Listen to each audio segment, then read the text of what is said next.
The prose, the portrait of a lady, is presented by Khushwant Singh, and he gives a magnificent insight of his grandmother.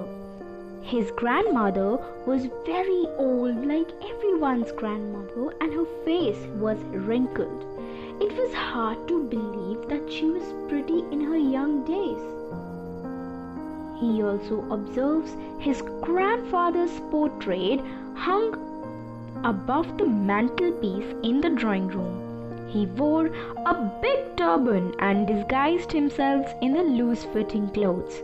He had a long and white beard and looked as if he had lots and lots of grandchildren. When grandmother remembers the games that she used to play in her childhood, they looked quite absurd to the generation of author, and they regarded them as fables or moral lessons. Then the narrator gives the physical features of his sweet grandmother. She was short, fat, and slightly bent.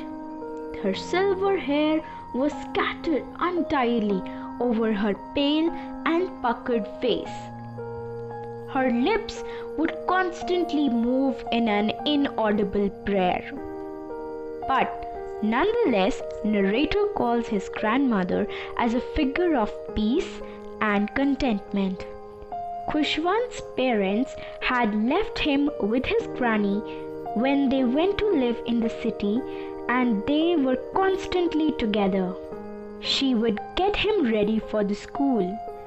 She would fetch him a wooden slate which she had already washed and plastered with yellow chalk, a tiny earthen ink pot, and a red pen, and she would tie them all in a bundle and hand it to Arthur. As they walked towards the school, she would feed the street dogs with thick stale chapati with little butter and sugar over it. Granny and the narrator went to school together because there was a temple attached to the school. There, the priest taught them alphabets and the morning prayer, while the children sat in rows on either side of the veranda singing the alphabets or the prayer in chorus. His grandmother sat inside reading the scriptures. When they both finished, they would walk back together. When his parents were comfortably settled, they both moved into the city. The times went by when Granny went to drop him to school. He would study in the English school now and travel in a motor bus. There were no dogs in the street, and she would feed the sparrows in the courtyard. Granny was very unhappy with what he learned in the school and thought that school teachings were devoid of religious lessons. One day, narrator announced that he was being given music lessons, but she disregarded it as something harlots and beggars would do. When the narrator went up to the university, he resided in the room of his own. His grandmother felt lonely afterwards. She rarely left her spinning wheel to talk to anyone.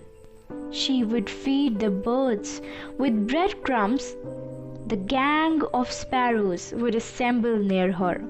When the narrator went abroad for further studies, she did not show emotions, but showered prayers for his grandson. After Khushwant returned, he hardly observed a change in her grandmother's daily routines. In the evening, he saw something he had never seen before. Her grandmother did not pray. She collected the women of the neighborhood, got an old drum, and started to sing. She was so stiff with exertion that the next day she fell ill. She had a mild fever, and doctors told them that it would go. But her grandmother knew that her end was very near. She said that since only a few hours before the close of the last chapter of her life she had omitted to pray, she was going to waste no more time talking to them. After a couple of minutes, her lips stopped moving and rosary fell from her lifeless fingers. The family lifted her off the bed and, as in customary, laid her on the ground and covered her with a red shroud. The late granny was taken to cremation. Thousands of sparrows assembled near her and were waiting for breadcrumbs. There was no chirping. Narrator's mother feed them little crumbs, but they all refused to eat. Next morning, the sweeper swept the breadcrumbs into the dustbin.